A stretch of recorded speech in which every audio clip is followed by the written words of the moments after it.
Manusia Allah ciptakan dari apa? Dalam surat Al-Mu'minun Allah bilang, Allah sampaikan, walaqad khalaqnal insana min sulalatin min tin, kata Allah. Kami ciptakan manusia dari tanah. Oke, kami ciptakan manusia dari tanah. Maka kata kuncinya, kalau kita mau sehat, kalau kita mau memperbaiki kondisi kesehatan kita, baik itu mengatasi penyakit, baik itu mau menjaga hidup sehat, maka kata kuncinya apa? Kembalikan unsurnya ke tanah. Jelas ya? Kembalikan unsurnya ke tanah. Kita bersyukur Allah ciptakan sebagai manusia yang komponen bahan kita itu tanah. Dan bayangkan kalau seandainya Allah Subhanahu wa taala mengatakan kepada kita, berfirman, memerintahkan kepada kita, wahai hambaku, kalau engkau mau sehat, maka minumlah daun ini dari 3 pohon misalkan, tiap hari begitu, kan repot. Tidak mungkin juga kita ambil daun tadi lalu kita rebus atau apa lalu kita minum. Tapi Allah maha baik, teman-teman sekalian. Ya. Kalau kita bayangkan pohon itu ada akarnya, ada batangnya, ada daunnya, ada buahnya. Ya. Di mana letak sarinya pohon tadi? Ada di kuncupnya. Dia ngambil dari akar tadi. Maka sarinya tanah itu ada di buah atau di kuncup atau di bunga pohon tadi.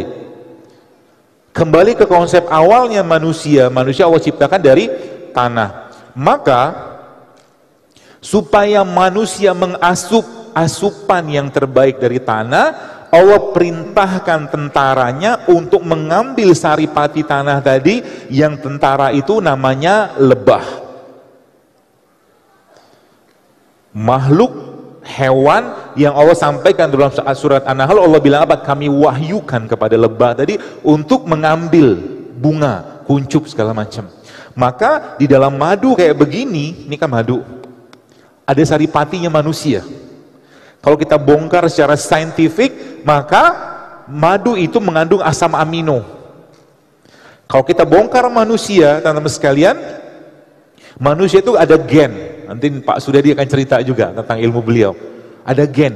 Gen itu bahan bakunya apa? Asam amino. Di mana letaknya? Madu. Maka Allah sampaikan dalam surah An-Nahl, fihi syifa'ul linnas, kata Allah. Kami jadikan dalam madu itu ada kesembuhan. Ada janji Allah di sini. Ada janji penguasa langit dan bumi dalam madu, bahwa dalam madu itu ada kesembuhan. Ya. Atau kalau kita bicara tentang kurma, sama, ada asam amino di sini. Dan lagi-lagi, zaman sekarang kenapa banyak orang kena penyakit? Karena mereka tidak lagi mengasup asam amino yang tepat dari buminya Allah nih. Sehingga orang, maaf, apakah kita bicara tentang, contoh gini, tadi saya cerita tentang nasi goreng. Ada masalah dengan nasi goreng? Banyak. Ya. Dan bisa diganti kok, kita bisa ganti, nggak masalah.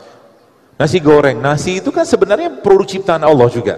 Cuman masalahnya apa? Ketika kita bicara nasi, maka nasi itu ada pembungkusnya, beras. Beras itu ada pembungkusnya. Di situ ada mineralnya, ada seratnya. Ketika dibuang, maka sisanya gula, glukosa. Kan gitu ceritanya. Gula kalau nggak kepake diubah jadi glikogen. Glikogen nggak kepake diubah jadi lemak. Nasi yang dimakan seseorang dari beras tadi itu yang sudah kehilangan seratnya, kehilangan enzimnya, kehilangan asam aminonya, sisanya gula aja.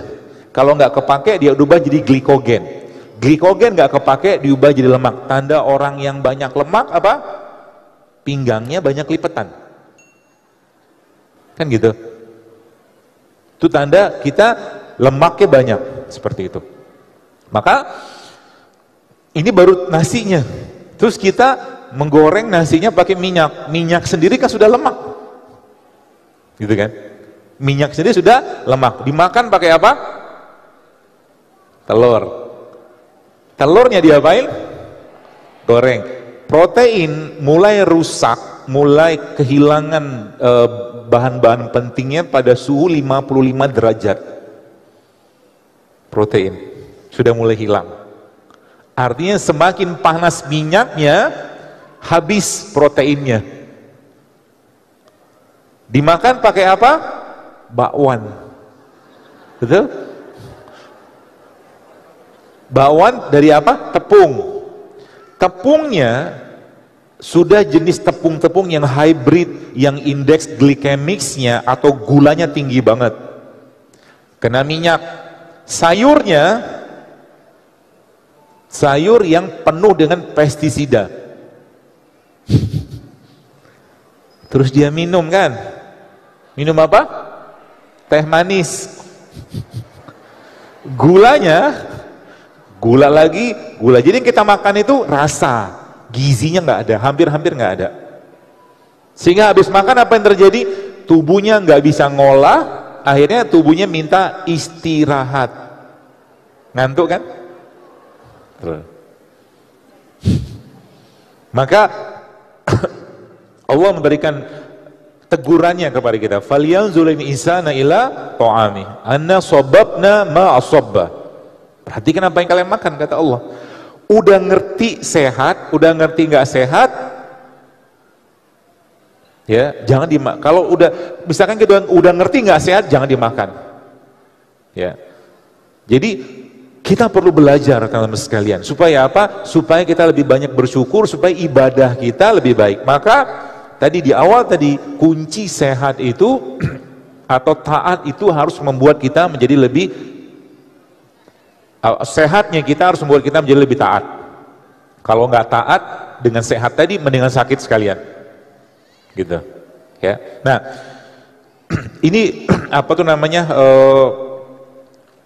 lompat-lompatannya. Jadi kita akan membahas bagaimana tadi konsep-konsep tadi. Dan kalau kita lihat sekarang, contoh, tadi kita bicara kurma. Indonesia tidak tumbuh kurma, ya. Tapi Allah tumbuhkan kayak begini, ya. Ada kunyit, ada jahe, ya. Saya terus terang ketika melihat mereka ini tuh kagum luar biasa. Bayangkan Pak Bu, subhanallah, banyak case yang saya dapatkan itu ternyata ketika kunyit, ya, kunyit kayak begini, kunyit ketemu jeruk nipis, ketemu serai, itu banyak orang, kuasa Allah bisa hamil dengan itu. Kunyit ketemu serainya nggak ada, nggak apa-apa. Terus itu ternyata Allah takdirkan mereka bisa hamil. Kenapa? Karena memang bahan baku kita di sini. Kalau Anda baca penelitian tentang kunyit, banyak luar biasa penelitian tentang kunyit. Ya, itu yang saya posting di Instagram, namanya Ultimate Kunyit itu loh. Kunyit, serai sama jeruk nipis. Nanti dikasih madu. Itu luar biasa efeknya ke badan. Ya, subhanallah. Ya, jadi itu pembukaan. Jadi nanti teman-teman mulai paham. Bahkan tadi saya ngobrol sama Pak Suryadi, ya, itu ternyata subhanallah, ternyata bawang, ya, bawang ini, ya, yang itu ternyata ketika difermentasikan menjadi apa? Bawang hitam, ya. Black garlic itu kekuatan antioksidannya spektakuler. Spektakuler. Jadi black garlic, nanti beliau cerita bagaimana caranya, dan ini murah. Artinya apa? Sekarang kalau kita bicara tentang Indonesia, yang kita setiap tahun 140 miliar kita harus membeli obat untuk TBC setiap tahun loh. Saya baca datanya kayak begitu, dan ternyata subhanallah, kalau kita kenal dengan mereka ini, kita bisa memperbaiki, kita bisa mengobati mandiri di rumah, ya, seperti itu. Bahkan semakin kita kenal seperti apa yang Allah ciptakan seperti ini, maka subhanallah Bapak sekalian, kalau seandainya nih Bapak sekalian, Anda, ya, kita bicara alpukat saja. Alpukat nih, kalau Bapak Ibu, terutama ibu-ibu nih, yang Anda ingin memperbaiki siklus menstruasinya, makan alpukat, dikasih bubuk kunyit, terus minumnya teh biji alpukat, menstruasi Anda bisa akan baik. Sesederhana itu. Ya, sesederhana itu. Dan kalau secara saintifik kita mau buktikan, bisa dibuktikan. Biji alpukat mengandung antioksidan yang sangat tinggi, biji alpukat. Ya, alpukat yang mengandung lemak yang sangat baik. Dan bagi Anda, mbak-mbak atau mungkin ahwat-ahwat di sini yang belum menikah, ya, saya pesan khusus kepada Anda, jangan sampahin diri Anda dengan makanan enggak. Sebab apa? Nyampahnya kita dengan makanan enggak sehat akan berimbas ke generasi ke depan yang nanti gennya akan bermasalah. Yang laki-laki juga sama. Tiap hari Anda makan bakso, tiap hari Anda makan kerupuk, tiap hari Anda makan mie ayam, imbasnya nanti ke depan, coding pada gennya akan cacat. Hati-hati. Ya. Sebab apa? Makanan akan mempengaruhi gen. Satu kurma yang Anda makan kayak begini akan menjadi bagian dari gen kita. Ya, maka hati-hati dengan makanan. Dan makanan akan mempengaruhi perilaku. Ya, kalau orang makanan nggak sehat, besar kemungkinan perilakunya pun tidak sehat. Ya, jadi hati. Tapi sebelumnya, please like dulu video ini, klik tombol like, dan yang paling penting, klik tombol subscribe bagi yang belum. Karena